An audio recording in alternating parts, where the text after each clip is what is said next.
இனி ஒரு காதல் செய்வோம் 2024 தமிழில் தியேட்டர் வெளிவந்த ஒரு romantic comedy movie. S Hariharan இந்த படத்தை வந்து டேரக்ட் பண்ணியிருக்காங்க. விஜய் பாலகிருஷ்ணா, ஸ்வேதா மற்றும் பல படம் நடிச்சிருக்காங்க. அந்த படத்துடைய கதையை பார்த்தலாம். படத்தோட ஹீரோ காலேஜ் ஸ்டூடெண்டாக இருக்காரு. இவர் திருவண்ணாமலையிலிருந்து சென்னைக்கு படிக்கிறதுக்காக வந்திருக்காரு. வந்த இடத்துல ஹீரோயினை பார்க்குறாரு, பேசுறாங்க, ஃப்ரெண்ட்ஷிப் ஏற்படுது, உடனே லவ் ஆயிடுது. இவங்க ரெண்டு பேர்த்துடைய லவ் லைஃப் அப்படியே ஜாலியாக போயிட்டு இருக்கு. இவங்க ரெண்டு பேர்த்துக்கும் திடீர்னு மிகப்பெரிய ஒரு சம்பவம் ஏற்பட்டுருக்கு. இந்த சம்பவத்தால் ரெண்டு பேரும் பிரிஞ்சிடறாங்க. ஹீரோயினுடைய பேரண்ட்ஸ் இந்த சந்தர்ப்பத்தை யூஸ் பண்ணி எப்படியாவது கல்யாணம் பண்ணி வச்சிடணும் அப்படின்னு சொல்லிட்டு ஹீரோயினுக்கு கல்யாணம் பண்ணுறதுக்காக அவங்க முயற்சி பண்ணுறாங்க. நிச்சயதார்த்தம் பண்ணுறதுக்காக ரெடி ஆகிறாங்க. இதை கேள்விப்பட்ட ஹீரோ எப்படியாவது இந்த கல்யாணத்தை நிறுத்தியாகணும்னு சொல்லிட்டு அவர் முயற்சி பண்ணுறாரு.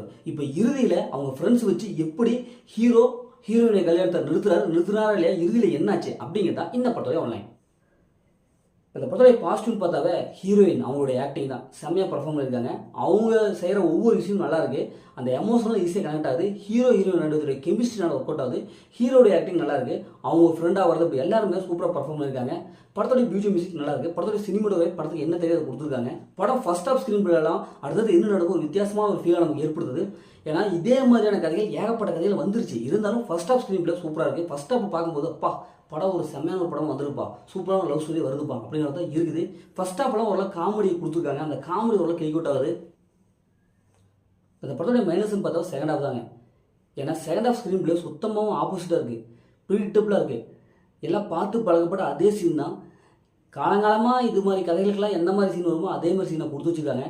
செகண்ட் ஹாஃபில் இன்னும் கொஞ்சம் ஸ்க்ரீன் பிளே கவனம் செலுத்திருக்கலாம். அதே மாதிரி கிளைமேக்ஸ் அதே மாதிரி தான் ஒரு மீடியமான ஒரு கிளைமேக்ஸை கொடுத்துட்டாங்க. செகண்ட் ஹாஃபில் அந்த ஃபர்ஸ்ட் ஹாஃபில் இருந்த அந்த ஸ்பீடு இல்லை.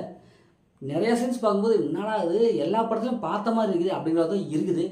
இன்னும் கொஞ்சம் செகண்ட் ஹாஃபில் கவனம் செலுத்தி ஸ்க்ரீன் பிளேவில் கொஞ்சம் இன்ட்ரெஸ்ட்டாக கொடுத்துருந்தா நல்லா இருக்கும். ட்விஸ்ட் அண்ட் இவங்க சுத்தமாக மெடிட் பண்ணவே இல்லை, அப்படியே விட்டுட்டாங்க. ஏன்னா இது மாதிரியான ரொமான்டிக் சீன்ஸ்லாம் இருக்கலாம். ஆனால் இருந்தாலும் செகண்ட் ஹாஃபில் அந்த காமெடியில் இன்னும் எடுபடவே இல்லை. இந்த படத்தை ஃபேமிலி வரலாம், கண்டிப்பாக ஃபேமிலி வரலாம். படத்தை அந்த மாதிரி சீன்ஸ் எதுவுமே இல்லை. மொத்தத்தில் அந்த படம் சூப்பராக சும்மா இந்த படம் ஒரு ஒன் டைம் வச்சு தான் நாங்கள் சொல்கிறேன். ஓகே, இதேமாதிரி அடுத்த ஒரு புதிய மூவி ரிவ்யூ சந்திப்போம். உங்களிடம் உங்கள் கவி பாரு.